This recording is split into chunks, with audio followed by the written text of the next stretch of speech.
একটা বিষয় দেখি বা চিন্তা করি তাহলে বুঝতে পারবো বিষয়টা।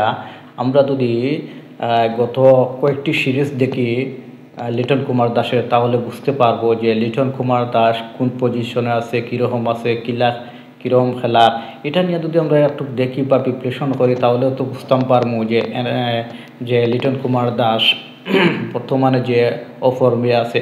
ওয়েস্ট ইন্ডিজের যে খেলাটা, ওয়েস্ট ইন্ডিজের খেলা কিন্তু আমরা দেখতাম পারছি যে লিটন কুমার দাস ওডিআই খেলাইছে তিনটা, ওডিআই তিনটার মধ্যে একটা তো রান করতে পারছে না, অর্থাৎ 10-এর উপরে উঠতে পারছে না। 5, 3, 8 এইরকম রান, 0-0 ওয়ানডে। যখনই আমরা T20-তে তিনটা খেলা হয়েছে ওয়েস্ট ইন্ডিজের লগে, এই তিনটা তো লিটন কুমার দাস কোনো কাজ করতে পারছেন না।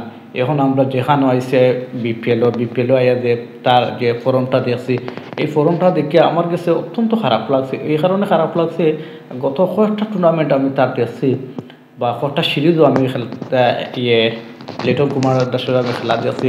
দেখার পরে যেমন আমার কাছে এত একটা বাজে লাগছে, যাতে এটা হওয়ার মতো নয় যে এত বাদ খেলার যে বর্তমানে যে কয়েকটা সিরিজ, যদি আপনারা সিরিজগুলো দেখুন, ওয়েস্ট ইন্ডিজের সিরিজ বা পাকিস্তানের সিরিজ বা ইন্ডিয়ার সিরিজ, যে কয়েকটা সিরিজ খেলাইছে লিটন কুমারে, একটা তো ভালো একটা রানর দেখা পাইছে না। যদিও 10টা খেলা, 10টার মাঝে একটা রান পায়, আর একটা রান পাওয়ার পরেও দেখা যায় যে পুরো ব্যাটার টুকু উঠে গেছে।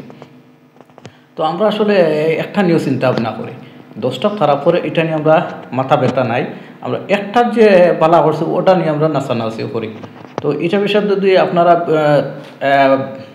দুইটা খেলা হয়ে গেছে বিপিএলের, যদি আমরা লিটন কুমার দাসের যে ফর্মটা দেখি তাহলে তো বুঝতে পারবা আজকেও কিতা করছে। এটা তো আপনারা জানা আছে, দেখা আছে, 0-0 গোল্ডেন ডাক, যেটার হয় গোল্ডেন ডাক, এই গোল্ডেন ডাক মারছে।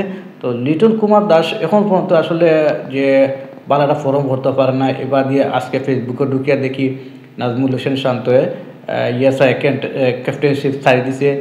এখন দেখা যায় যে লিটন কুমার দাসের ক্যাপ্টেন দেওয়া হয়েছে।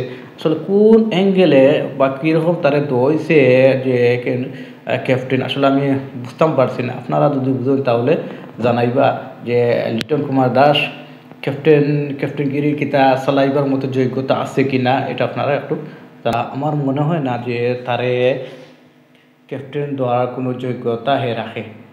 ক্যাপ্টেন দেওয়া যায় হারে যে ধারাবাহিক রান করতে পারে, ধারাবাহিক টিম চালাইতে পারে। যেমন আমরা যদি মাশরাফির কথা ধরি বা বলি, তাহলে তো সম্পূর্ণ বুঝতেও পারা যে মাশরাফি কোন পজিশনে কীরকম একটা দলকে চালানি লাগে, কীরকম ক্যাপ্টেনশিপ করতে হয়, তার কাছ থেকে আসলে অনেকটা শিকার আছে। আর যে বর্তমানে হয়তো এত বাদ খেলা যে লিটন কুমার দাসে এখান থেকে একটু কুটিয়া হওয়া তার লাগে অনেক টাফ বিষয় হইব। আর তাছাড়া এই মুহূর্তে যে লিটন কুমার দাসে ক্যাপ্টেনশিপ দেওয়া হয়েছে, এটা কিন্তু আসলে মানানসই তো নাই।